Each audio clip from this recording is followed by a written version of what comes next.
Welcome to all the viewers and the audiences of Ambedkar Caravan Media. Today we are going to have a very special and a different kind of a session where we are going to talk and understand from the filmmaker, come anthropologist, come social justice warrior, our brother Nicolas Jaoul, and he is going to talk about his film and going to tell us what is how he filmed, what kind of struggles he had while he did that. Besides making this very wonderful film, spending more than a decade to do it, he is also involved in the study of the Dalit movement, particularly in the North India. And he has spent a lot of time in Kanpur understanding the dynamics of the Dalit movements there. He is also visiting India regularly to understand the nature of the caste atrocities, and he is collecting the biographies of the people who have been affected by the caste violence. He has also started an academic journal called Samaj, which he is editing and bringing issues of the social and political importance to the front.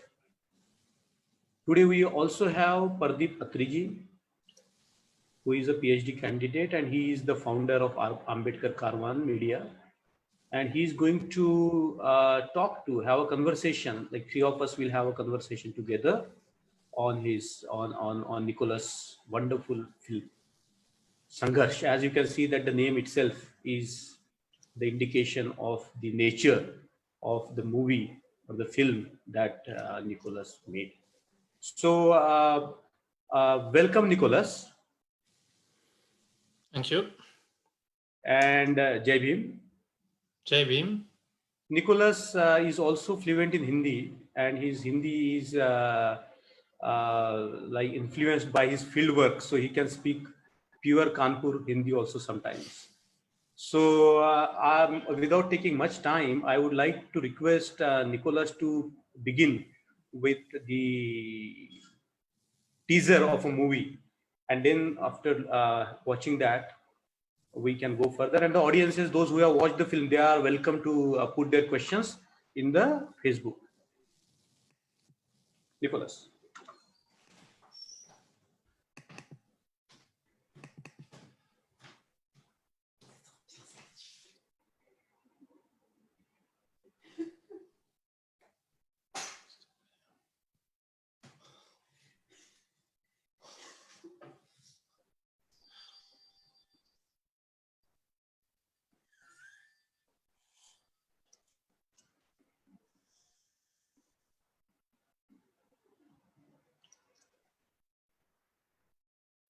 Is it appearing on your screen? Yes, do you get it? It has not yet begun here. Oh, you're not getting? No. Okay.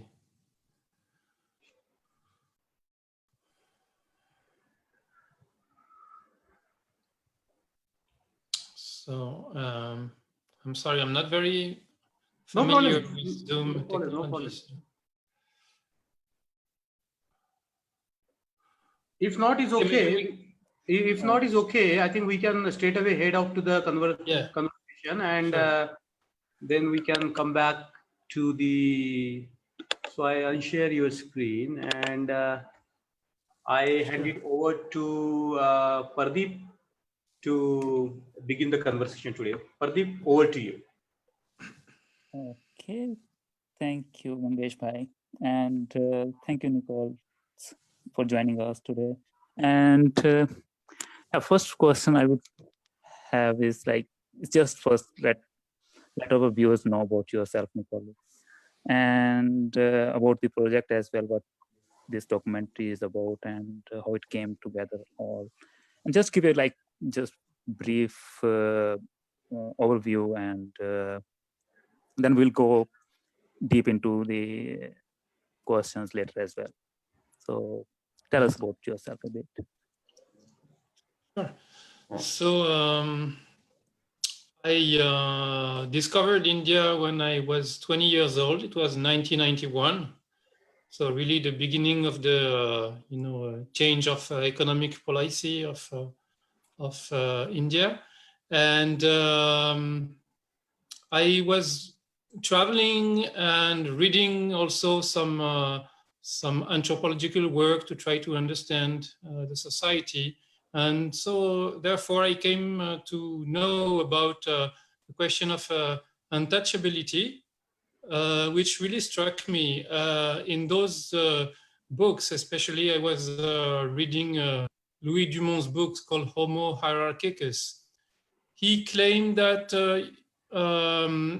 India is a very specific society because in this society, the question of class consciousness or political consciousness of the oppressed doesn't arise, because in India, his claim was that untouchables are completely part of the Hindu cultural setup, and they also abide to this ideology. So therefore, their only aspiration is to have a good rebirth, but no question of improving one's status in the present life.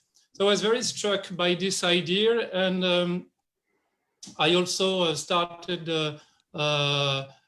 seeing very different things since I was traveling from what Dumont, the way Dumont was portraying this society. I could see a lot of political activity. There were many Hindu nationalist processions going on when I was visiting Old Delhi. I could see some Hindu-Muslim tensions. I could see some slogans on the wall. I think at that time it was DS4 slogans. And therefore I came to have a different idea, a different, something came up which was not in the book, and which was about, some struggles going on, some very political image of Indian society that was before me. So I was struck by these differences, and I decided that I wanted to start studying this subject. So when I started, developing my study, studying history and political science, anthropology, I, tried to choose topics on India, and especially I started being interested in Indian Marxism, the way Indian Marxism has dealt or not with caste. But suddenly a much better topic came up, because that was in December 1993, and our Indian history teacher told us, something has happened, a very huge thing has happened in India. Nobody saw it coming.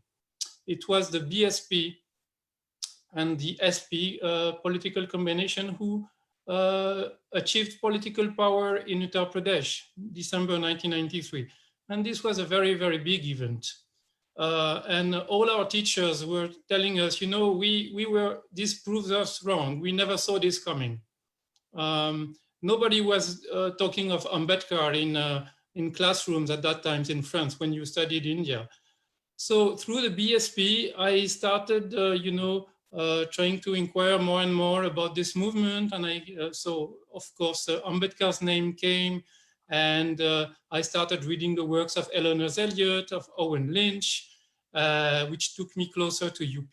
Lynch has studied the Ambedkarite movement in Agra.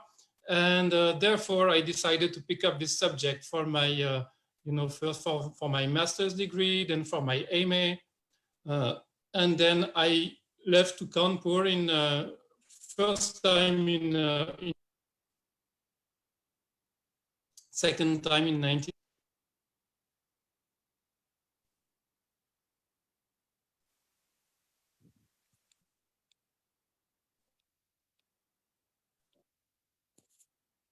This mobilization by Kanshiram in North India, the way they really made news that compelled us, the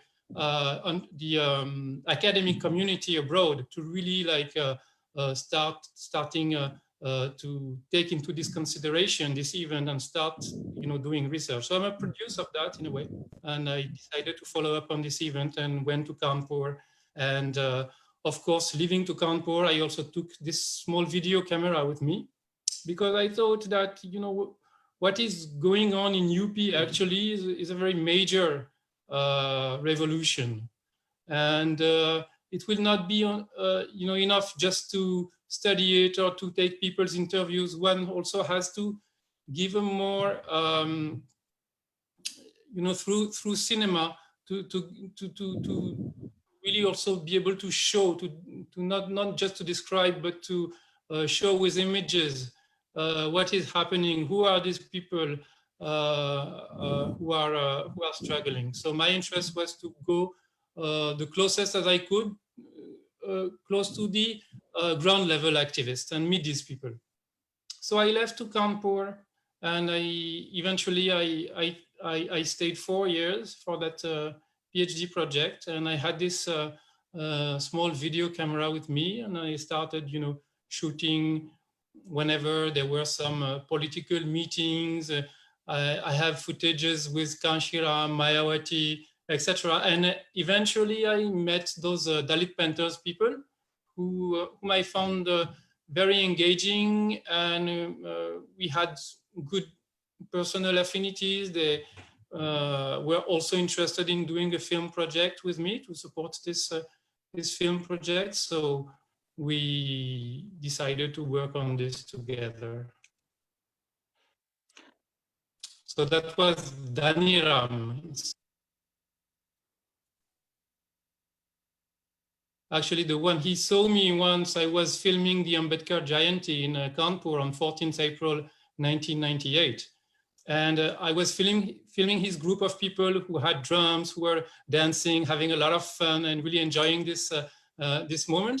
And I filmed them, and one of his activists came to me, took my address, and next day they came to my house, and they, you know, wondered about what is your project, do you want to make a film, etc. And they asked me to follow them in their headquarters in a small slum in the middle of industrial Kanpur. And a few months later, I came back. They asked me to stay with them. I stayed in their quarters, and I started filming the movement. But we can develop these things later. I think I will. Yeah. Let you ask another question. Yeah, that was.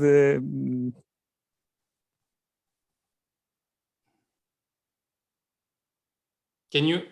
Yeah. We can't hear you. Yeah. Can you hear me now? Yeah. Yeah, that was really good introduction. Actually, you almost covered many of the questions that I had. Yeah, sorry. No, it's fine. Yeah, and yeah, but I still like. As I was watching the documentary, at some places, like I heard, like in the background, people are like saying like they were making you to bike a lot. How was that experience? Like you were on bicycle and going into the remote areas, and tell us a little bit about that. Actually, like how was that whole experience of biking in the middle kind of 90s, and that middle of nowhere kind of it was at that time. And how was that experience? Yes, you know, I did this whole PhD work during 4 years. I had this Indian hero cycle with me. It helped me a lot to go to every place in Kanpur. And even, you know, when you're mentioning a sequence when I'm with Akash and we are talking to some villagers. Yeah. And Akash is saying, you know, we are doing everything on cycle. So yes, we used to, Akash was the Dalit Panther organizer from the Ghatampur area in Kanpur Dehat in the rural district. And his father was a primary teacher. And in that village, they were the strongest pillar of the Ambedkarite movement. You know, they had their little shop and they had a little bit of economic status. So it was also very convenient for me to be able to stay in their home. And, you know, actually these people became very close friends, actually. And they accepted me also filming their family, because I didn't want to do a film just about political leaders or political speeches. You know, I wanted to give a more human feel. I wanted to, you know, actually meet these people with the camera, and you know, and show their lives, and show their, you know, that the fact that their lives are tough because there's a lot of oppression going on, and always, you know, being an activist is also difficult, in especially being a Dalit activist in a caste society. It's you know, it's sometimes threatening and challenging, etc. But I wanted also not just to show these difficulties. I wanted to show the beauty of these lives, you know, and the way people care of each other, etc.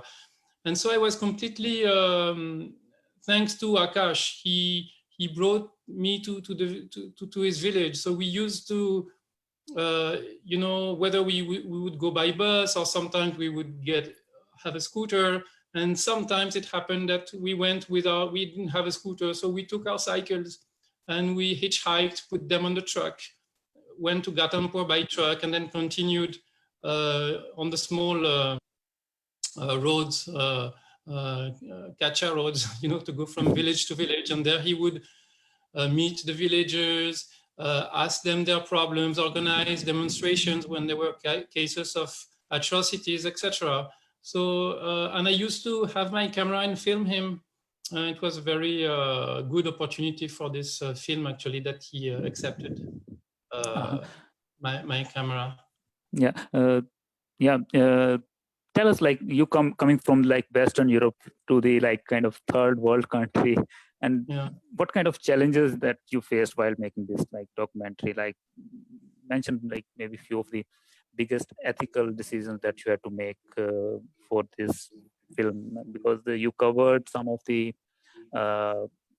when you are going to the villages and the families and their house, like you covering like half naked like children, and did you feel sometime very uncomfortable and you had to make some decisions, and then how did you deal with those kind of situations?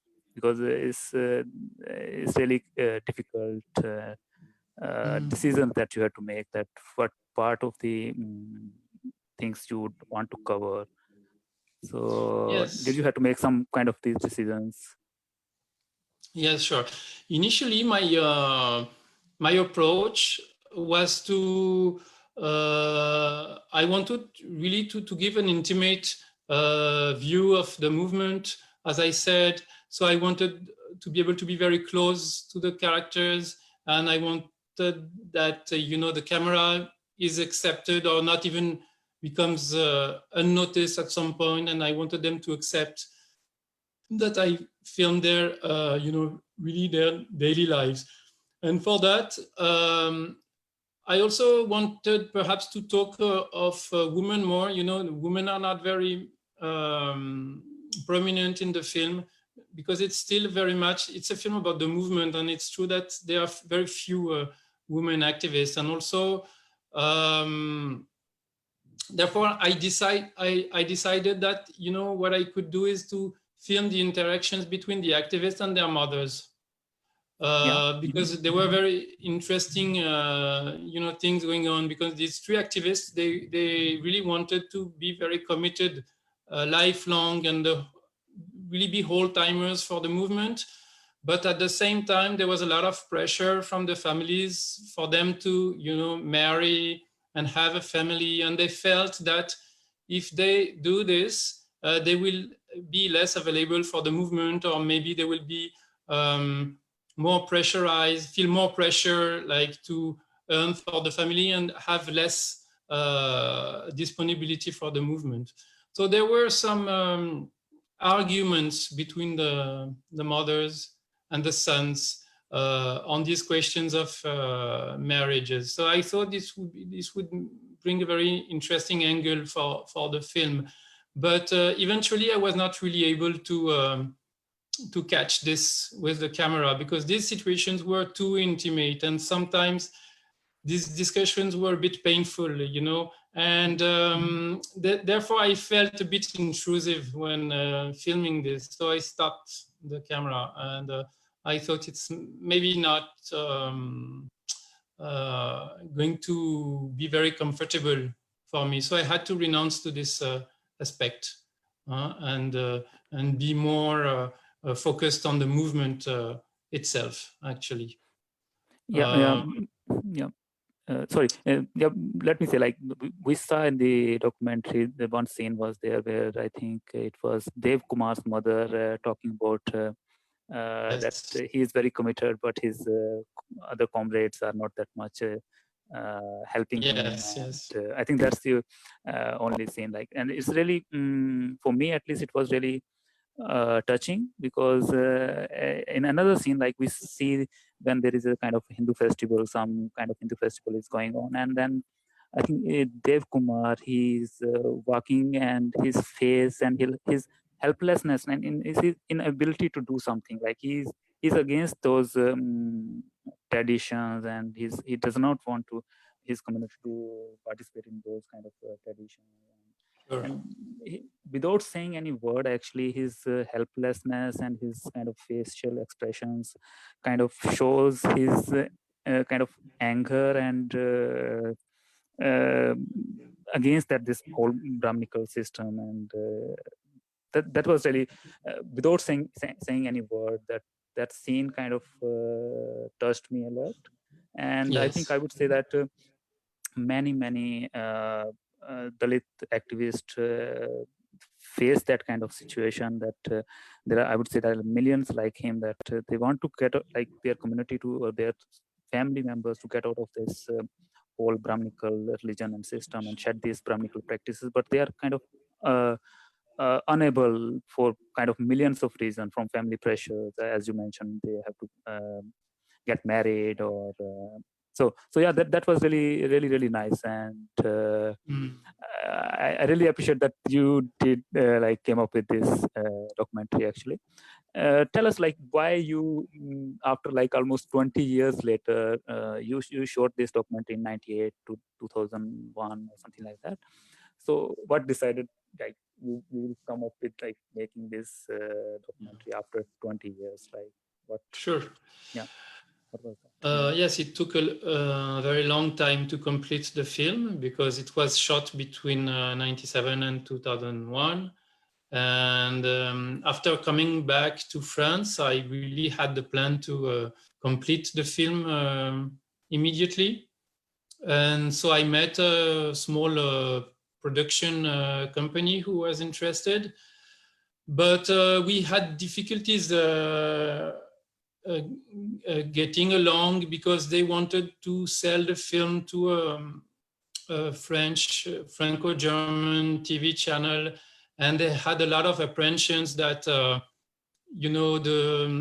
it should be made fit for formatted for a certain audience that doesn't know anything about India. So there was the question of voiceover, but I didn't want to do any voiceover, because I really wanted the people to speak for themselves. I mean, the whole movement, it would defeat the very purpose of the movement if I would start to have a voiceover, because the whole Dalit movement is really all about, people speaking for themselves. So what is the point if, like, I'm doing the film and speaking for them, and if I was speaking for them, if there was a voiceover, one would listen to my voice more than to what they are saying. So I thought that that question of voiceover, there is no compromise on this.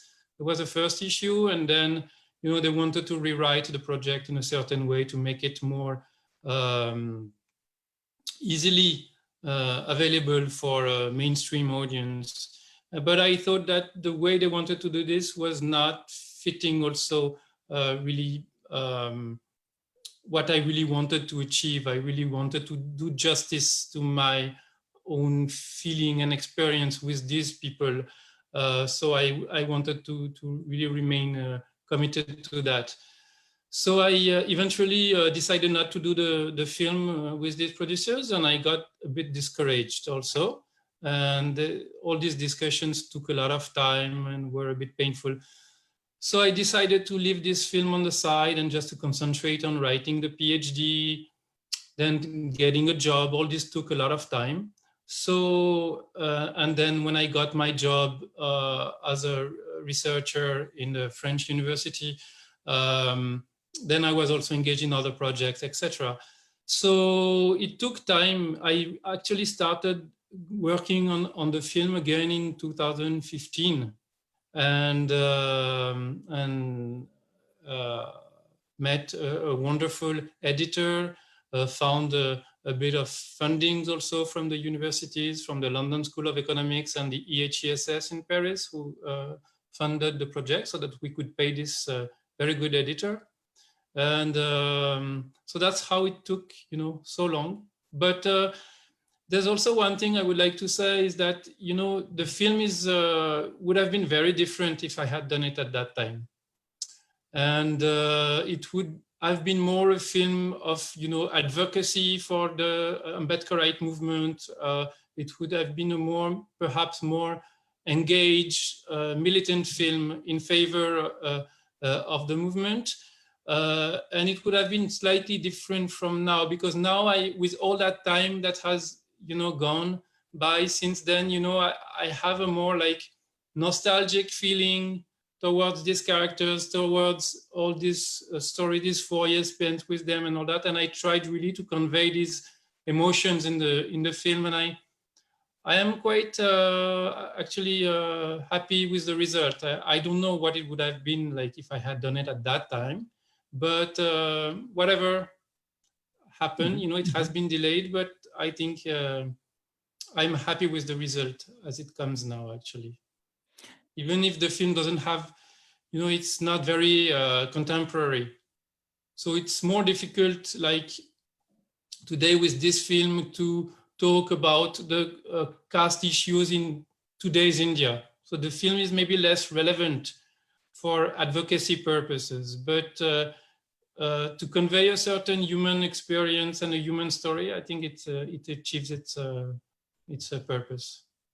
And I'm happy with that. Yeah, definitely it achieves its purpose. I would say that. And I've been talking to many friends on social media as well, and they all loved it actually. Like it's been a kind of rare glimpse into the Dalit activists that's in the kind of northern part of India. Mostly we see these Dalit activists who are based in Maharashtra, or like movies coming from that part, or documentaries coming from that area. But yeah, that has really, I would say, achieved its purpose for definitely. And one thing more, like you kept it like the documentary, you kept it same as it was, like I would say, like in the 20 years ago. You did not try to add, or like what happened in the last 20 years, and how where are those character, I would say, like those activists, what happened with did Dev Kumar married, or Yes. yeah, so could he manage to rename his basti Ambedkar basti? Because I was reading some of your research papers as well, and some of your articles as well, and he Dev Kumar, he wanted to rename the basti after the Ambedkar name, and there was some conflict going on, and so yeah, so I was like, it was with me that after watching, okay, this thing has stuck to me since then, that I want to know more about these people, like what happened with three of them, and where are they now, and so did you try to kind of get back to them, and kept touch with them, and how they are doing? So yeah. Sure. Actually, yes. Since 2001, I kept on going back to Kanpur, if possible, every year. If not every year, every 2 years. I mean, and I kept on Dev Kumar, Akash, Daniram. I considered them as among my best friends. Like I spent so much time with them. We shared so much that they are. And not only them, but their families and many other people actually in Kanpur. Staying 4 years in Kanpur,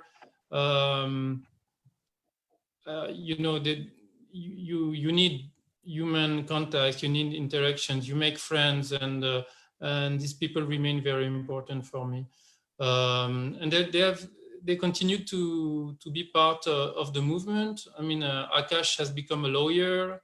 He's very active, helping a lot of poor people from the villages who come to his office, and he's really a wonderful, very helpful, dedicated lawyer for the cause.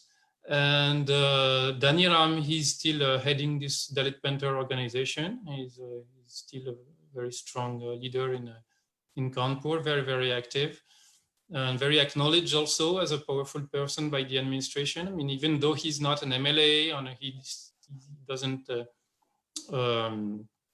have that official status of an elected representative, but still, because of the huge crowds he's able to produce, this is the kind of street politics very powerful that he's doing.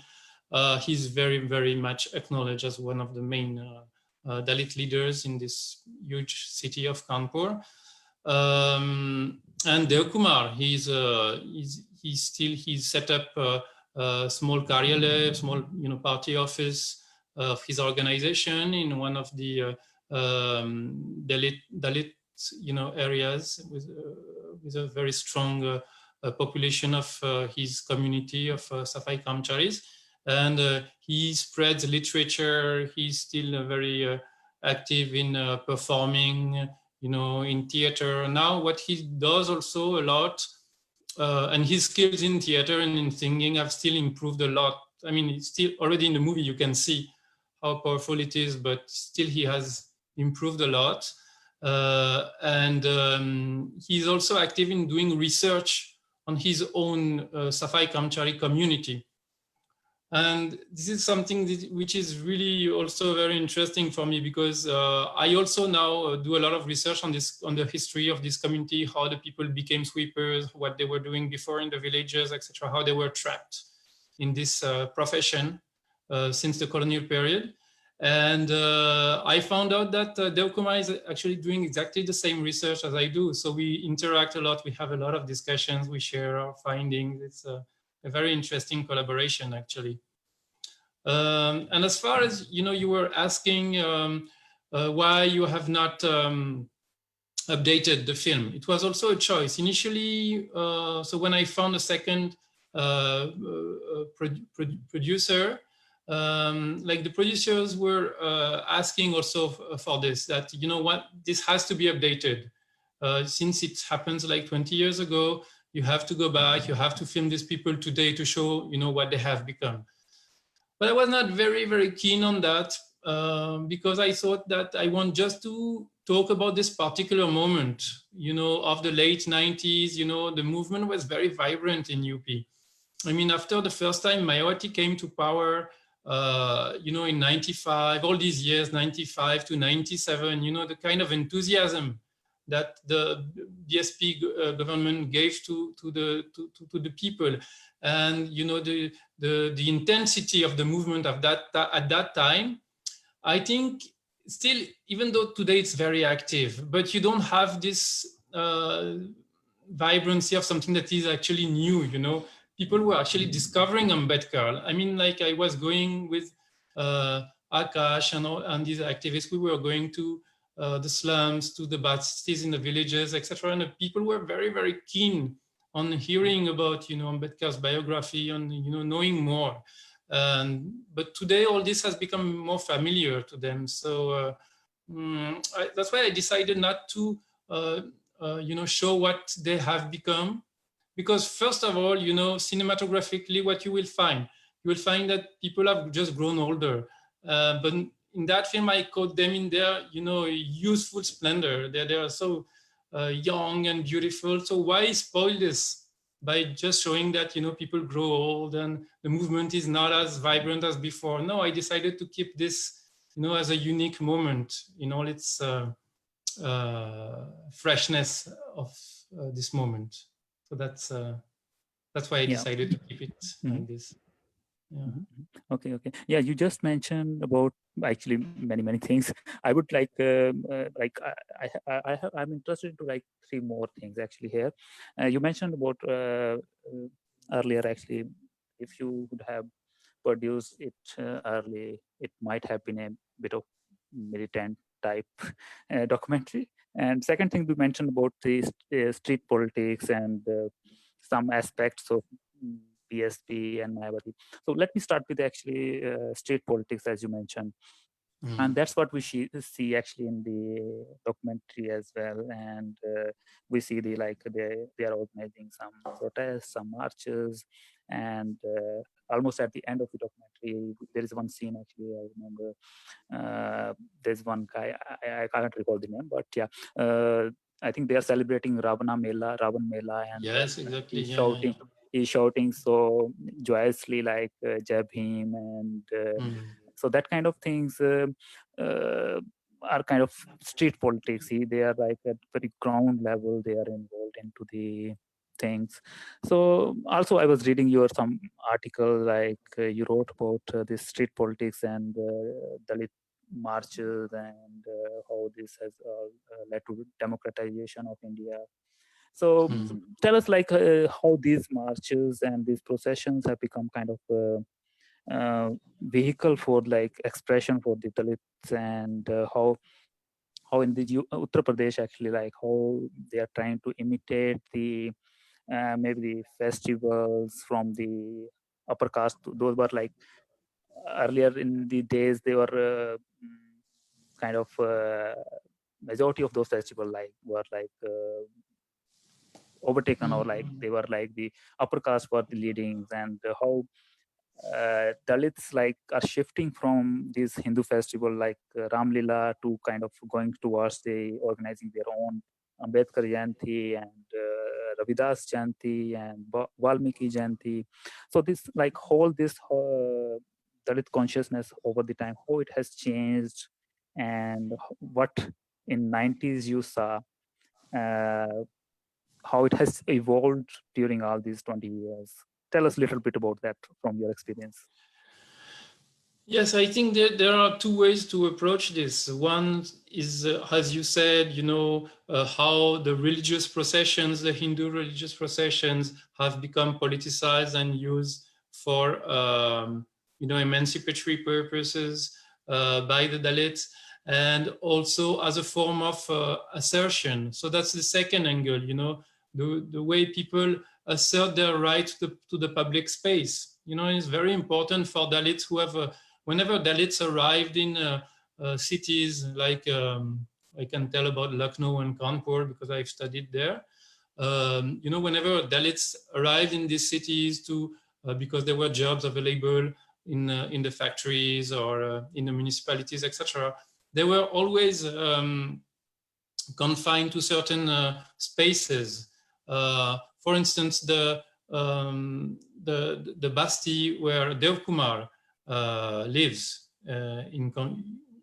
used to live at that time in Kanpur. Hadi Godan means the bones depot, so which kind of conveys the idea that the Dalits were asked to stay or allowed to stay in those places which were smelly or which were not nice and confined to these segregated areas. So there's a very strong special dimension to untouchability of, the basti is always a segregated place where people have to stay apart from, far from the upper caste neighborhoods.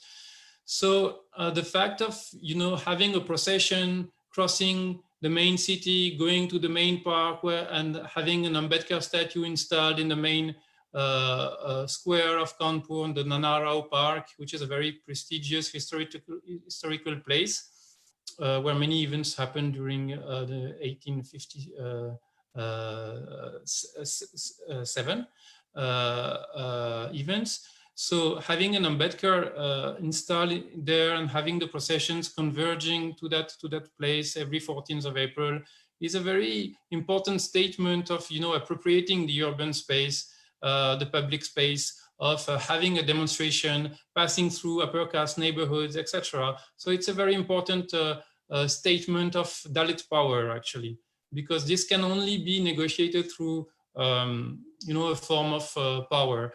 Whenever these processions are organized, like the main Dalit leaders in Kanpur, like Dani Ram and others, they go and meet the district magistrate, and there's always a negotiation where the procession is going to pass through, etc. Is it going to be allowed in Nanaro Park or not? And the administration, when it's not sympathetic to the Dalits, they always try to, push back a little bit to try to make it happen in a less prestigious place. And there's always a very strong contestation and show of strength by the Dalit leaders in front of the authorities. So these are very important stakes, and people really understand the importance of this, because if they feel that if they are not able to organize their these events on a big scale like they have become used to, especially after the BSP came to power, then they feel that their rights are also going to be receding. So there is a very strong emphasis on this public demonstration that the Ambedkar Jayanti is going to take place. It's going to take place as usual with as many people, and that they will never allow it to be celebrated on a lesser scale, so people are very conscious of this. Okay, yeah. You mentioned about Dalit assertion and BSP. So let me ask you a question about the role of BSP in kind of what role you see in the Dalit assertion in late 90s, and imagine if BSP wouldn't have been there at that time, would it have been much different than it was in the late 90s? And what role, would that documentary might have been totally different, or would it have been still because this grassroots, these activists were always there anyways, but yes. Would it have been much different, or would have been the same? Yes. In fact, in UP, there are two kinds of places. Some places, the Ambedkarite movement was present since a long time. Even before it was an Ambedkarite movement, it was called the Adi Hindu movement, was the Dalit movement. So the movement of, Dalit uprising, Dalit assertion dates from the 1920s. And its stronghold was actually Kanpur. Like Swami Achyutanand, who was the leader of the Adi Hindus, he had set up his headquarters in Kanpur. And later on, in the 30s, 40s, the Ambedkarite movement started picking up, in places like Agra and Kanpur, Allahabad, Benares, Lucknow. All the main cities actually were very important places to launch the movement. So these places already had this strong, Ambedkarite culture, a culture of Dalit assertion, processions, all these meeting of, conscientization of the people, etc. But in many places, what the BSP achieved was to spread the movement in many, especially in the villages, in the most remote places where, the movement was not present before. So in the 90s, it's in the 80s and the 90s, it's really what happened. The movement became, spread to absolutely everywhere. And in the villages, it had a lot of impact. I think the BSP in the villages had really a very, very strong impact, because the party really insisted on going to speak to the voters in each and every corner. So, and a lot of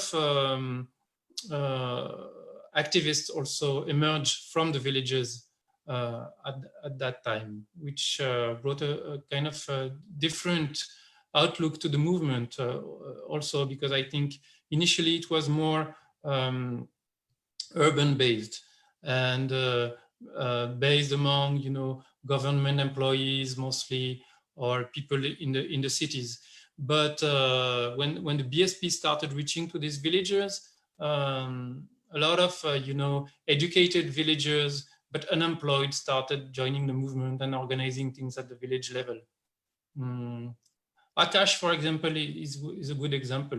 Initially he was part of the BSP and then he joined the Dalit Panthers for other reasons. But they still have differences. Okay. Mm-hmm. Yeah. Yeah.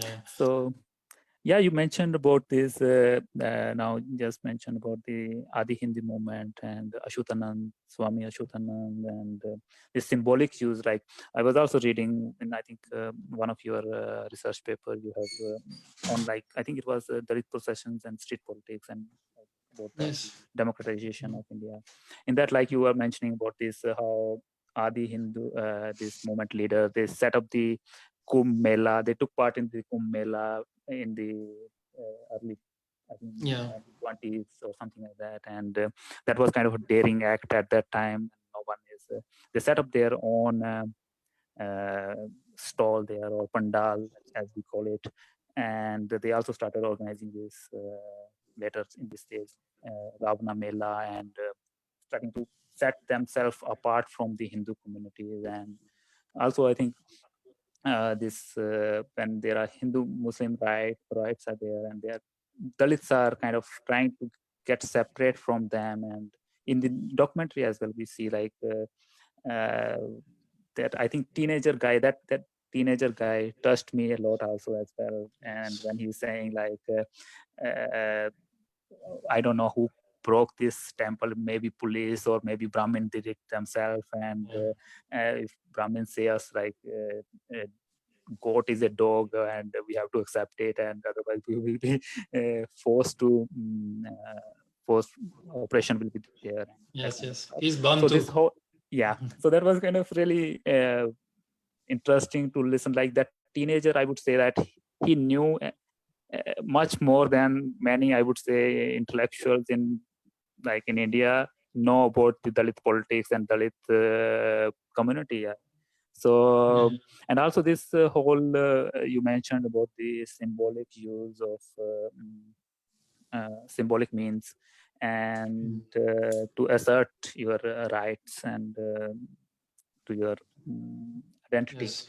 And how do you see that this shift in asserting this Dalit identity, like after through symbols, all these symbols, how it has changed from, I would say, like maybe beginning of 20th century to till now, and like after coming to BSP in power, how this whole Dalit assertion through the symbolic means has changed. Like BSP came, and after that, some reports have said that in 5 years they built like 100,000 statues of Baba Saheb Ambedkar. So this whole shift, how do you see that? How it has evolved and how it has changed in recent years? I think that this fact that 100,000 statues were built by the BSP, I think it's slightly misconceived, because I think, as far as what I've seen, the BSP has only built big, monuments, parks, renamed districts and universities, etc. So BSP has played a very strong role once it came to power to actually institutionalize this movement of symbolic politics. But it completely predates the BSP, actually. If you see my article on the statues, on the Ambedkar statues, Yeah. there was a struggle to have the portrait of Ambedkar installed in the parliament. There was a big issue on that. And in the 60s, only it was the RPI who managed to have this Ambedkar statue installed in front of the parliament. Then later on, this was replicated in UP. So in Lucknow and Kanpur, statues were also installed on the main squares. So there was a very important stimuli, and people wanted to replicate this. And then when the BSP started mobilizing people in the early 80s, in the early phase of the BSP, the genius of the BSP activists was to understand how powerful this could be to mobilize people, to encourage people not only to know about Ambedkar, but to acknowledge him and give him a statue in their villages, because that created conflicts And the Dalit communities were really able to gather around this symbol of their identity and of their pride and of their participation to nation building. And it's not only the statue of Ambedkar, it's also the constitution, which makes untouchability a punishable offense. So the idea was really that these words that are in the constitution, that should not remain as a dead letter. And this law of India also has to enter the village, and the dominant caste in the village also have to understand that the law forbids untouchability, and that we should not be treated as untouchable. So for the people, for the villagers, the statue was a very, very important symbol. And installing a statue on the village square was a big struggle every time. So that created a lot of political energy, and the BSP was really able to achieve a lot of success in mobilizing the Dalit community and taking this vote bank from the Congress through this strategy. But this was not something which was completely devised from above by the leadership. It was something which was done by the activists at the local level. So all this intelligence from the grassroots was actually used by the BSP. They didn't try to impose a certain scheme from above. All this was done, at the grassroots level. People would take these initiatives themselves, and which is what I found really fascinating with this movement that no one saw coming, actually, because everything happened at the grassroots level. And when the BSP achieved power in 93 for the first time, when Mayawati came to power in 95 for the second time, nobody saw this coming, actually. Nobody, like, the people saw it coming, but the media, the political scientists, the people in the universities, etc., the political specialists, they didn't see it coming. They were very surprised. Everyone was astonished when this happened. So this is really a big achievement from the people themselves. They really made history. And that's why I think they are so attached to this statue, because it's a symbol of that.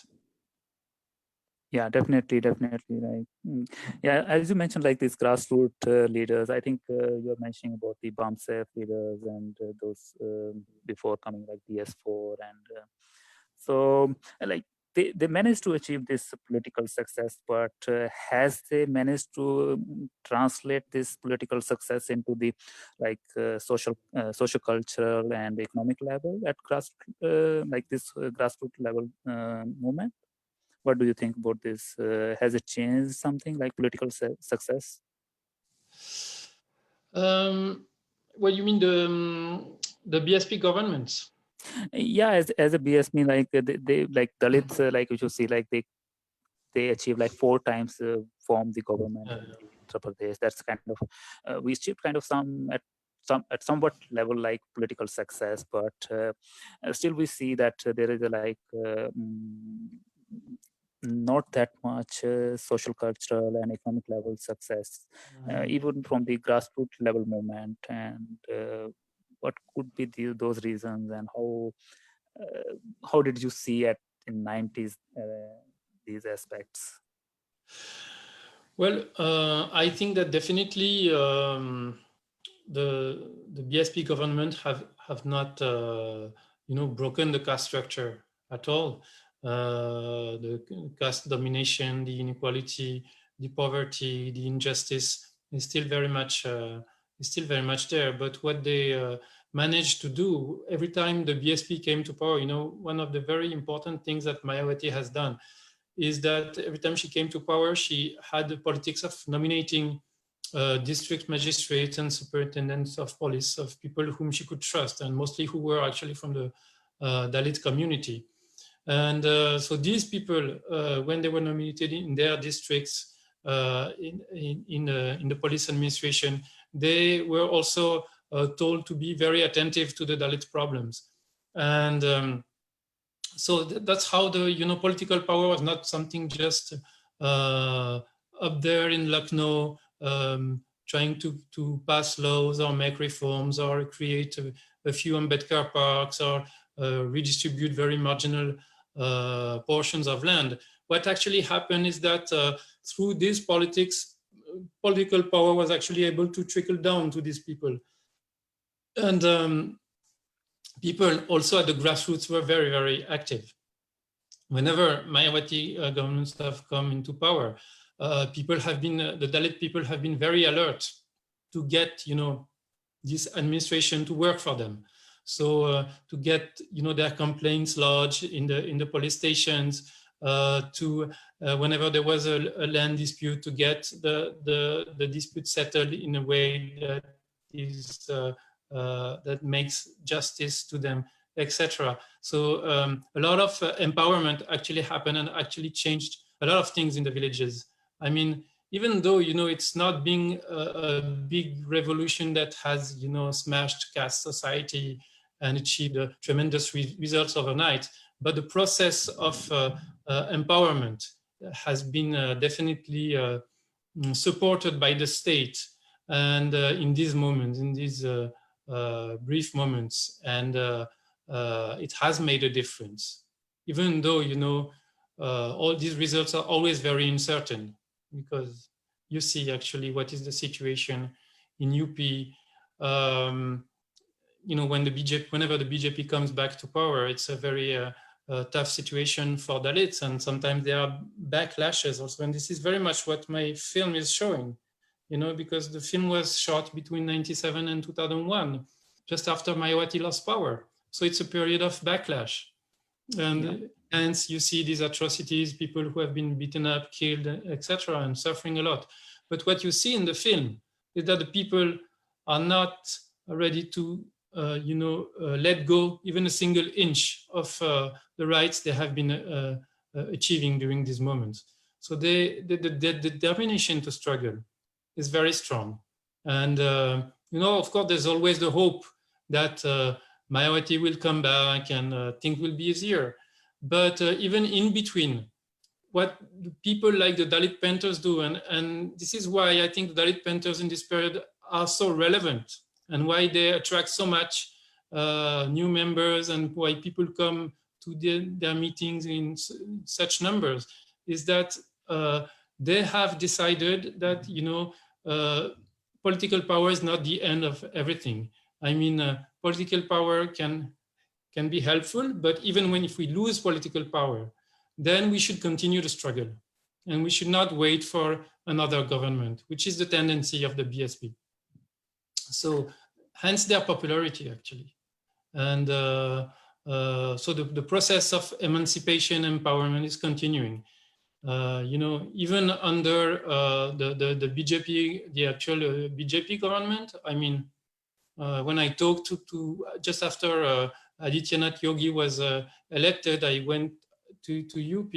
First, I was in Delhi, and I could see like how the activists in Delhi, were very worried about what was going to happen in UP. But when I reached Kanpur, my friends told me it doesn't make a difference to us. We are used to that. I mean, whether it's it was the Congress before, it's the BJP now, it doesn't make a difference.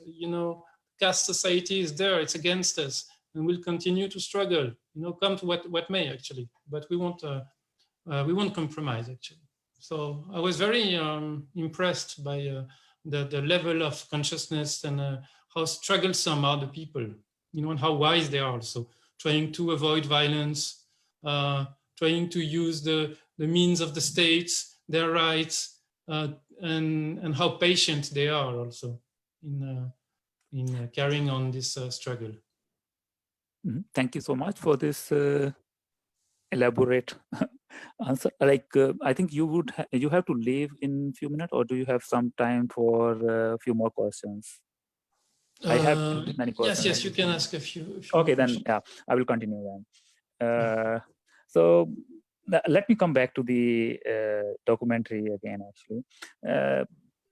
Some of things like, I think it's not like we cannot see in the documentary, but definitely when you get associated with the Ambedkar movement and Ambedkar people, you kind of get disassociate from the other, like Hindu nationalist or other people, like they will not trust you as much as they would trust others. So what kind of like challenges, and how did you deal with those challenges? How did you get the other side of the story? Because I see we see some parts like so it must have been very difficult. And so tell us, talk a little bit about that. Actually, that would be interesting for our viewers.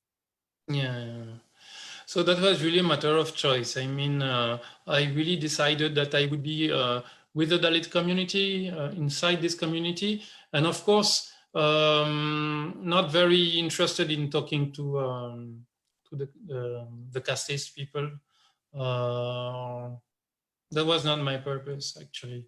And also, I remember once I went to a village in Bihar, and I was introduced to this village by the Dalit people. Then I wanted to go and talk to the Bhumihar people who had, there had been conflicts with the Ranbir Sena, there had been massacres, etc. So I thought to go and talk to them. Actually, they asked me to come and talk to them. So I went and they said, you made a mistake once you arrived in this village. You should have come to us first and you could have talked to us. And then you should have gone to the Dalit second, But I don't want to, I can't agree with this, because I don't want to give kind of social precedence or to give, enter into that kind of consideration of social status. I mean, I want to be free to talk to the people I find interesting to talk to, and obviously I'm more interested in talking to those at the bottom who are struggling for equality and justice, than listening to the stories of those who are the oppressors. It's a choice, and I was very happy. Also, if I had gone to the entered in a village with the upper caste, the Dalits would never have trusted me the way they have trusted me, Definitely. So it's really, you really have to choose. These are very polarized social spaces where you have to somehow choose your sides. And for me, it was not very difficult. Yeah, I can imagine that. Yeah. So let me now come back, like you mentioned earlier, this militant movement and aggressive movement, like they were ready to fight and that kind of stuff. So recently, you might know, this Bhim Army has emerged, and they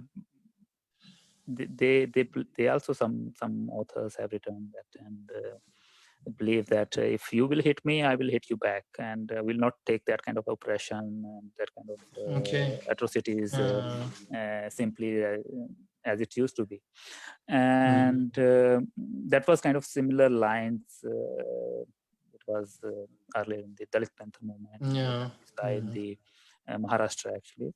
And how do you see this kind of scenario emerging, this future of Bhim Army? Recently, they actually entered the politics as well. They formed the political party. And do you see, would they be able to raise the much more at conscious level, like Dalit consciousness, and or would they also meet the same end as the Dalit Panther met, they were kind of lasted Dalit Panther movement in Maharashtra 4 years or 5 years, so not more than that. So can Bhim Army survive and the challenges thrown by the Brahmanism? Because there are hundreds and hundreds of challenges for them. Well, for two reasons, I'm not very well placed to answer this question. First, because I'm not very accustomed with Western UP. I'm more like a Central UP person. Okay. So I've hardly traveled to these places. And I've never met the Bhim Army people in those places. So I cannot really talk of this movement, actually. No problem, no problem. But I would definitely love to meet them. And whatever I've seen, yes, of course, reminded me a bit of the Panthers. But these statements will hit you back and all that. I think since what happened, with the Worli riots and then also Marathwada riots in Maharashtra, I think that the dominant caste and the state also has sent a very strong signal to Dalits that if you go on that path, there will be a bloodbath.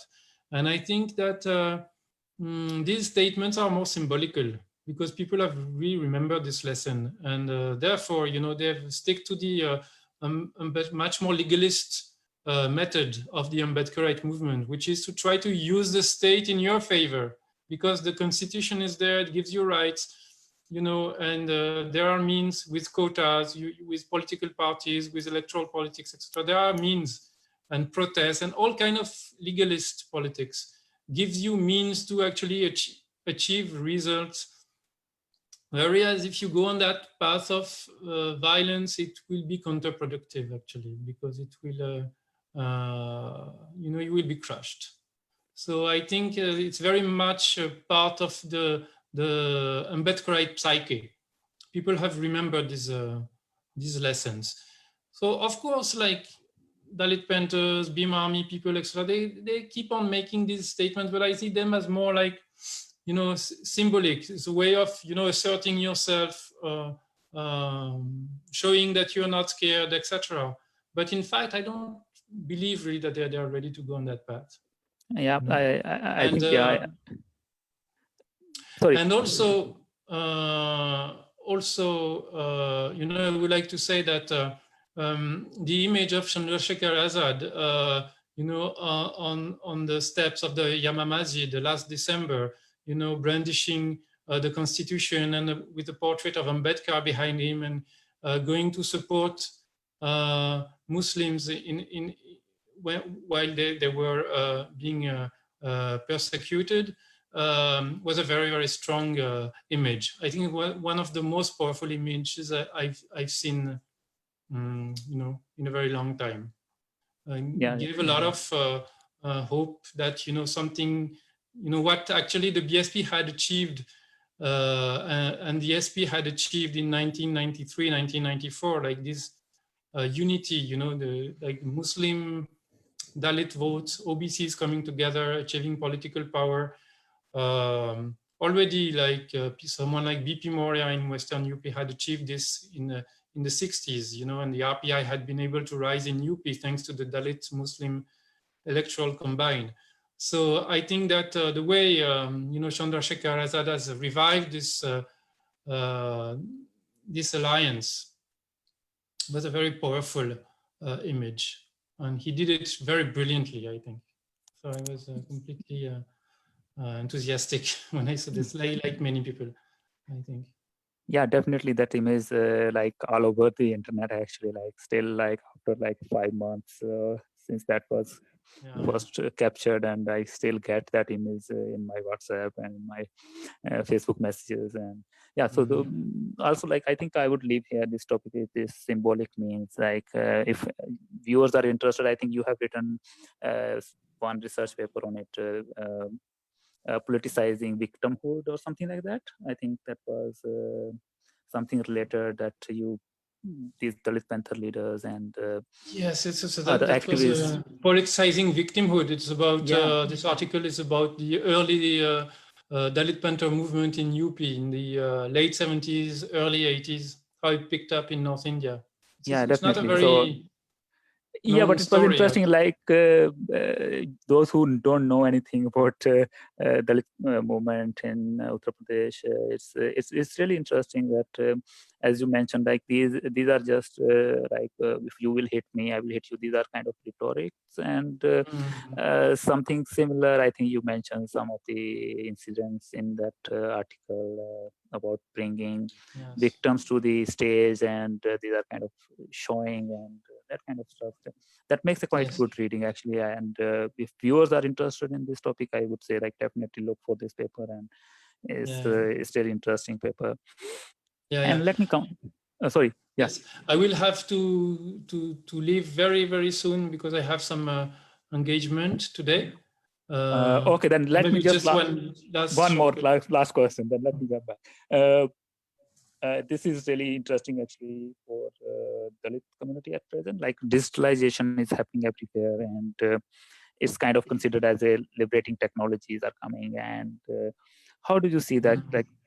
Also digital anthropology field is emerging also as well quite a bit. And you as the anthropologist, how do you see that digitalization? What role it has played in shaping the Dalit movement in recent years, and how Dalits could definitely use this social media platform for effectively? Well, you see, I can see that definitely the digital space has been very successfully occupied by the Ambedkarite movement, by especially young Dalit students. So they've really been able to use this to occupy this space and make their presence and their critique felt in that space. So I think it's a success in a way. But on the other hand, I think we all have to be like, I'm talking about people's movement in general.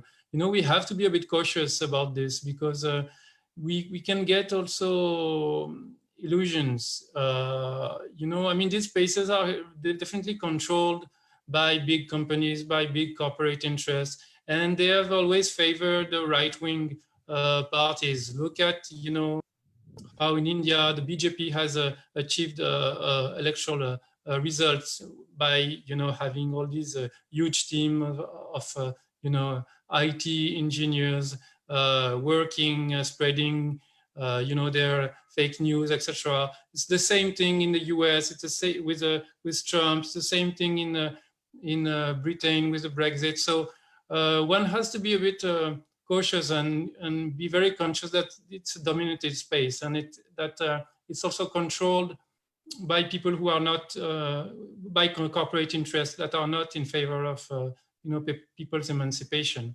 So I think, and also there's also the illusion of being an activist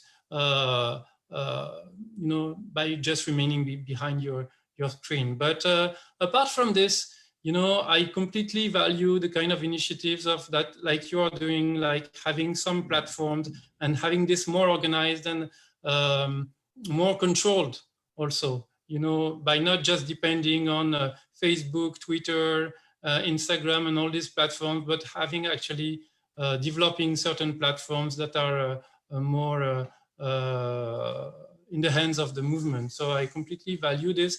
And I have to acknowledge that, even though I'm slightly critical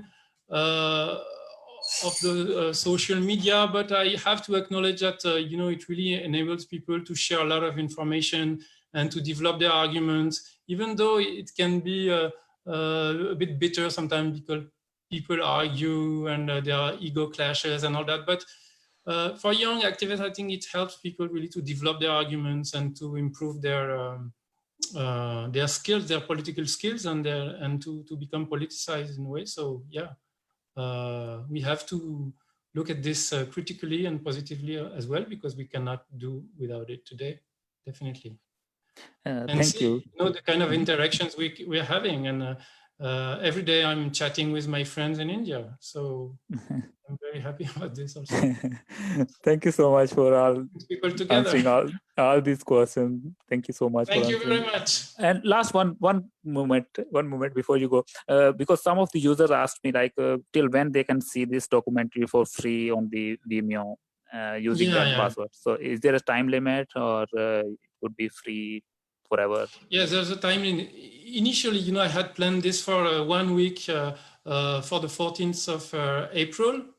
So it was supposed to stop on 20th of April, but then some more people started getting the news, and then Mangesh Bhai also talked about this, and so I saw only yesterday, between the moment that Mangesh advertised it on Ambedkar Caravan, 400 people saw the film. So I think it's a good encouragement, and I would like people to be able to see it for some bit of more time. So I think we can end this maybe at the end of the month, like end of May. And then I really hope, so I really encourage people to go and see the film and put comments. Also, there's a Facebook page called Sangharsh, so please join this Facebook page and give comments also, because it's very valuable for me just to have a bit of feedback, because I'm somehow, I was raised in the 70s and 80s. I'm an old school person, and I like the fact of being in a hall and having a discussion after the movie and all that. I think it's a movie is also an occasion for people to congregate and interact. And so I really hope that after this coronavirus crisis is over, we'll be able to organize screenings and, be together and have these discussions, not online, but in face-to-face interaction, because I really believe it's important. Yeah, thank you so much. Thank you so much for your time. Actually, and not only through a screen. But thank you very much for this opportunity of,